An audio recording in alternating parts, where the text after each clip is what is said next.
Hello મિત્રો, સ્વાગત છે તમારું વ્રત કથા ગુજરાતી ચેનલમાં।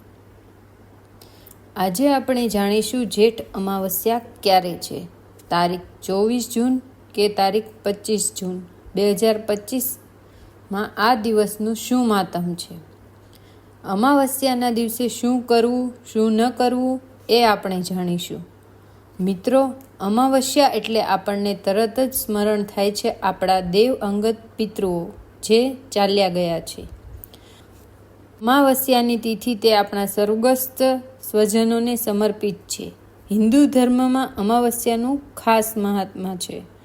મહિનામાં એક જ વખત અમાવસ્યા આવે છે। વર્ષની કુલ 12 અમાવસ્યા થાય છે।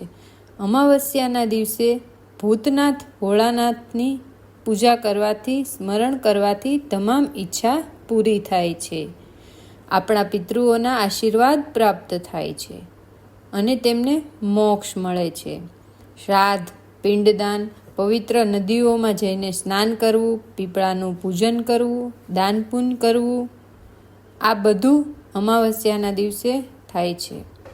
જેઠ માસની અમાવસ્યાના દિવસે પવિત્ર નદીઓમાં, ધાર્મિક સ્થળોમાં, તીર્થ સ્થાનોમાં જઈને જો સ્નાન દાન કરવામાં આવે તો પાપ ધોવાઈ જાય છે। કહેવાય છે મૃત્યુ બાદ મોક્ષની પ્રાપ્તિ થાય છે।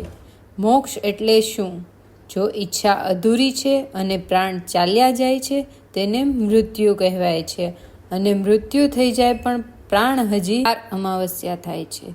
અમાવસ્યાના દિવસે ભૂતનાથ ભોળાનાથની પૂજા કરવાથી, સ્મરણ કરવાથી તમામ ઈચ્છા પૂરી થાય છે। આપણા પિતૃઓના આશીર્વાદ પ્રાપ્ત થાય છે અને તેમને મોક્ષ મળે છે।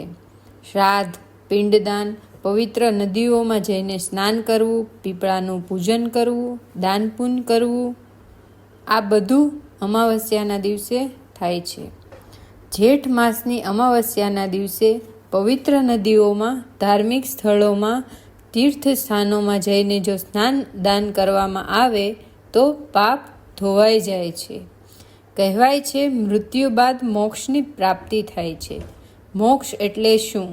જો ઈચ્છા અધૂરી છે અને પ્રાણ ચાલ્યા જાય છે તેને મૃત્યુ કહેવાય છે, અને મૃત્યુ થઈ જાય પણ પ્રાણ હજી છે ને ઈચ્છા ચાલી જાય છે તો કોઈ મનોકામના રહેતી નથી, તેને મોક્ષ કહેવાય છે।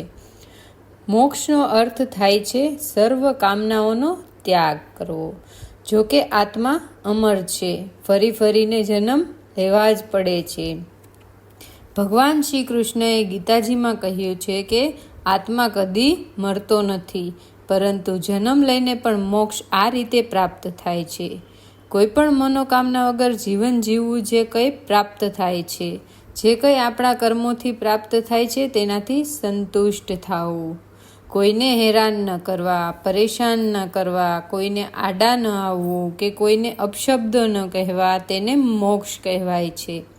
જે કાંઈ મળે એમાં સંતોષ માનવો, આપણે જે કાંઈ પ્રાપ્ત કરીએ એમાં જ સંતુષ્ટ રહીએ, એણે જે જીવતા જાગતા મોક્ષની વ્યાખ્યા કહેવાય છે। મૃત્યુ બાદ તો મોક્ષની પ્રાપ્તિ આપમેળે જ થઈ જાય છે।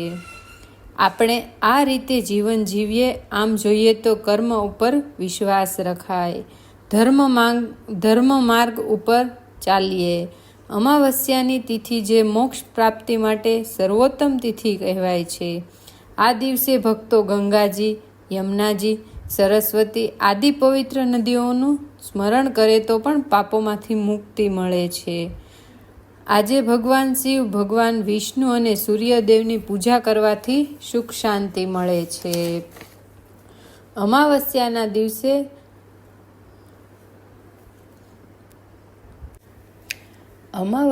દિવસે પોતાની આત્માની શુદ્ધિ અર્થે ભૂમિપૂજન, વૃક્ષારોપણ અને નવા કાર્યોની શરૂઆત પણ શુભ મનાય છે। સૌ પ્રથમ આપણે જાણીશું અમાવસ્યા તિથિ ક્યારે આરંભ થાય છે। જેઠ અમાવસ્યા તિથિ પ્રારંભ તારીખ 24 જૂન 2025 સાંજે 7 કલાકે, તિથિ પૂર્ણ થાય છે તારીખ 25 જૂન 2025 સાંજે 4 વાગ્યાની આસપાસ।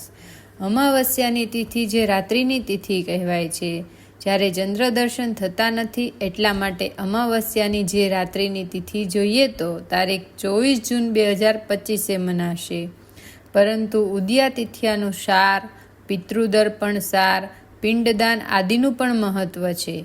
એટલા માટે તારીખ 25 જૂન 2025ના અમાવસ્યાની તિથિ કહેવાય છે. આ દિવસે પિતૃ કાર્ય શુભ મનાશે. આ દિવસે પવિત્ર નદીઓમાં સ્નાન કરીને ભગવાનની આરાધના કરવામાં આવે છે.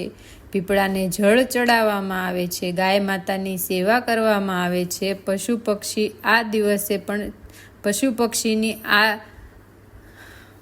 પક્ષીની પણ સેવા પૂજા કરવામાં આવે છે. જરૂરિયાતમંદને કંઈક ને કંઈક દાન કરવામાં આવે છે. પિતૃ નિમિત્તે આપણે જે પહોંચી શકીએ તે રીતે તો ભાગ્યોદય થાય છે અને પિતૃઓની કૃપા પણ પ્રાપ્ત થાય છે. વંશ વૃદ્ધિ થાય છે. જે જાણે અજાણે ભૂલ થઈ હોય, પાપ થયા હોય કે પિતૃદોષ હોય કે કુંડલીમાં રાહુ કેતુ સંબંધિત કોઈ પણ સમસ્યા હોય, જીવનની કોઈ પણ સમસ્યા હોય, ત્યારે આ અમાવસ્યાના દિવસે ભગવાન મહાદેવની પૂજા અર્ચના કરવાથી, પિતૃઓનું સ્મરણ કરીને દાન પુણ્ય કરવાથી આ સમસ્યામાંથી મુક્તિ મેળવી શકાય છે. અમાવસ્યાની તિથિ દાન પુણ્ય માટે શુભ મનાય છે. પવિત્ર નદીઓમાં સ્નાન કરીને તર્પણ કરવામાં આવે તો પણ પિતૃ દેવતાને શાંતિ મળે છે અને એમની કૃપા પણ પ્રાપ્ત થાય છે. પિતૃ નારાજ નથી થતા. પિતૃદોષ એટલે શું? પિતૃદોષ કે જેમાં આપણને જીવનમાં સમસ્યા જ દેખાય, કોઈ માર્ગ ન દેખાય, આપણા ઘરના સદસ્યો વચ્ચે તાલમેળ ના હોય અથવા સંતાન ઉત્પત્તિ.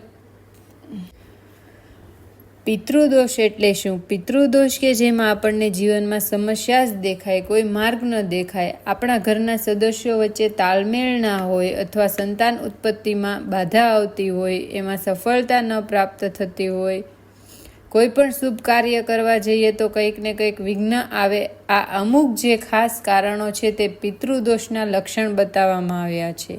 કહેવાય છે કે ઘણા લોકો એવું માને છે કર્મનું ફળ છે જે દરેક મનુષ્યને ભોગવવા જ પડે છે. કોઈના પિતૃને કોઈની બાધા શા માટે પહોંચાડે? અને જો આવું બનતું હોય તો પણ કર્મના લેખાજોખા કહેવાય છે. આપણી કુંડળીમાં કોઈ ગ્રહ બાધા હોય છે ત્યારે તંત્ર મંત્રથી થાય છે. તેનું કારણ શું? બધા ઉપર નથી થતું, અમુક વ્યક્તિ ઉપર જ થાય છે, કારણ કે કુંડળીના ગ્રહો ઊંધા ચાલે છે. કર્મના ફળ તરીકે આપણે માનીએ છીએ. ભગવાન શ્રી કૃષ્ણએ ગીતામાં કહ્યું છે કે મનુષ્ય કર્મનું ફળ ભોગવે જ છે. તે આપણે સાંભળીએ છીએ, જીવનમાં ઉતારીએ છીએ, પરંતુ આપણે જ્યારે કોઈ કષ્ટ આવે છે, પીડા આવે છે, ત્યારે આપણે પ્રભુજીના એ વાક્યને ભૂલી જઈએ છીએ. તેનું કારણ શું છે? કારણ કે આપણે એની ઉપર દુઃખ આવ્યું, બીજા બધા સુખી છે એવું નજર આવે છે.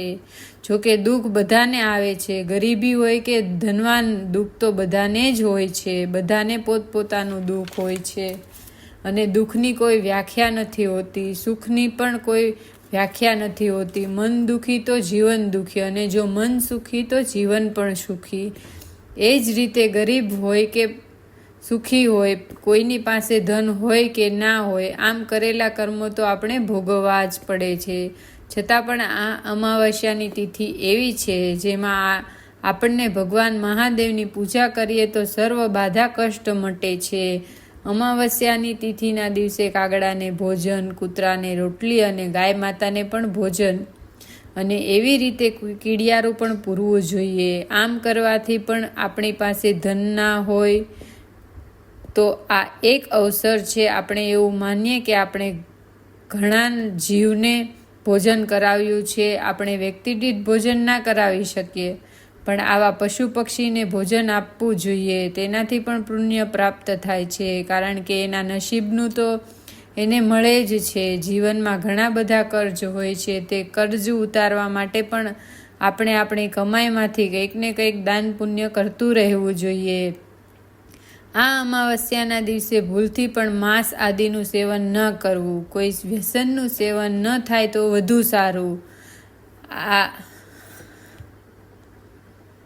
આજે નખવાળ પણ કપાય નહીં. માતા મહાલક્ષ્મી નારાજ થાય છે એવું કહે છે. આજના દિવસે ભગવાન મહાદેવ પાર્વતી સહિતની પૂજા કરાય છે. ભગવાન મહાદેવને વિવિધ વસ્તુઓથી અભિષેક કરાય છે.